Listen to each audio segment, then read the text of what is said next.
पाकिस्तान की इकोनॉमी खस्ताहाल है। रुपया रसातल में चला गया है और महंगाई आसमान पर पहुंच गई है। देश कर्ज के बोझ तले दबा हुआ है और सरकारी खजाना खाली है। डिफ़ॉल्ट से बचने के लिए पाकिस्तान ने एक बार फिर आईएमएफ से गुहार लगाई है। भारत और पाकिस्तान ने 1947 में एक साथ अपनी आर्थिक यात्रा शुरू की थी। दोनों पड़ोसी देश हैं और उनकी साझा विरासत है। यही वजह है कि जब तब दोनों देशों की तुलना होती रहती है। लेकिन आज भारत काफ़ी आगे निकल चुका है। भारत आज दुनिया की 5वीं सबसे इकोनॉमी है और पाकिस्तान डिफ़ॉल्ट होने के कगार पर है। भारत की जीडीपी पाकिस्तान से करीब 10 गुना ज़्यादा है। भारत के पास 576.761 अरब डॉलर का विदेशी भंडार है, जबकि पाकिस्तान के पास एक महीने के आयात के लिए भी फॉरेक्स रिजर्व नहीं है। लेकिन हमेशा ये स्थिति नहीं थी। लंबे समय तक पाकिस्तान की इकोनॉमी भारत से काफ़ी आगे थी। आज़ादी के बाद भारत ने जहां गुटनिरपेक्ष आंदोलन का रास्ता चुना, वहीं पाकिस्तान अमेरिका की गोद में जाकर बैठ गया। इसका उसे काफ़ी फ़ायदा भी मिला। साल 1960 में पाकिस्तान की पर कैपिटा जीडीपी 83.33 डॉलर थी, जबकि तब भारत की पर कैपिटा जीडीपी 82.2 डॉलर थी। 1990 तक भी भारत और पाकिस्तान की जीडीपी करीब एक बराबर 370 डॉलर पर पसंद थी। यही नहीं, कई सोशियो इकोनॉमिक इंडिकेटर्स पर पाकिस्तान भारत से बेहतर स्थिति में था। लेकिन इसके बाद मामला तेजी से बदलना शुरू हुआ। साल 2007 के बाद से भारत की पर कैपिटा जीडीपी पाकिस्तान से लगातार अधिक बनी हुई है। 2021 में भारत की पर कैपिटा जीडीपी 2256.59 डॉलर और पाकिस्तान की 1505.01 डॉलर थी।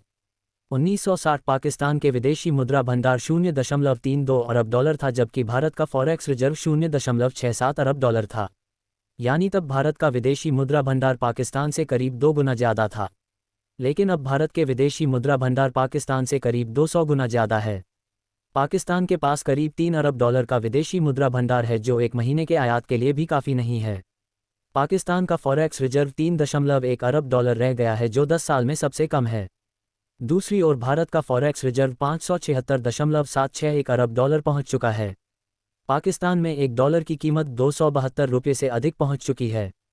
आज भारत श्रीलंका जैसे कई देशों को आर्थिक मदद दे रहा है, जबकि पाकिस्तान कटोरा लेकर दुनिया भर में मदद की गुहार लगा रहा है। आईएमएफ के मुताबिक भारत आज दुनिया की सबसे तेजी से बढ़ रही इकोनॉमी है। हर मोर्चे पर भारत दुनिया में झंडे गाड़ रहा है। भारत आज दुनिया की 5वीं बड़ी इकोनॉमी है।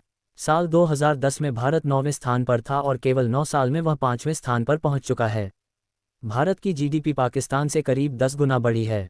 साल 2008 से भारतीय जीडीपी में करीब 140% बढ़ोतरी हुई है, जबकि इस दौरान पाकिस्तान की जीडीपी करीब 63% बढ़ी है। भारत की जीडीपी करीब 3.53 ट्रिलियन डॉलर है, जबकि पाकिस्तान 347 अरब डॉलर के साथ दुनिया में 44वें नंबर पर है। पाकिस्तान की इकोनॉमी महाराष्ट्र से भी कम है। भारत के कई और राज्य भी पाकिस्तान को पीछे छोड़ने की तैयारी में हैं। भारत ने आज़ादी के बाद कृषि प्रधान देश के रूप में अपनी यात्रा शुरू की थी, लेकिन इसके बाद मैन्युफैक्चरिंग और सर्विसेज सेक्टर भी मजबूती से उभरे। सर्विस सेक्टर सबसे तेजी से बढ़ रहा सेक्टर है, जिसका इकोनॉमी में 60% से अधिक योगदान है। रोजगार में इसकी 28% हिस्सेदारी है। मैन्युफैक्चरिंग अहम सेक्टरों में से एक है और मेक इन इंडिया जैसे कार्यक्रमों के जरिए इसे बढ़ावा दिया जा रहा है। दूसरी ओर अस्थिर सरकार, सैन्य तानाशाही, सत्ता के विरोधाभासी केंद्रों और आतंकी संगठनों को समर्थन देने की नीति से पाकिस्तान की इकोनॉमी को गहरा झटका लगा है। दुनिया की कोई भी कंपनी वहां कारोबार करने को तैयार नहीं है। देश से उद्योग धंधे बाहर जा रहे हैं।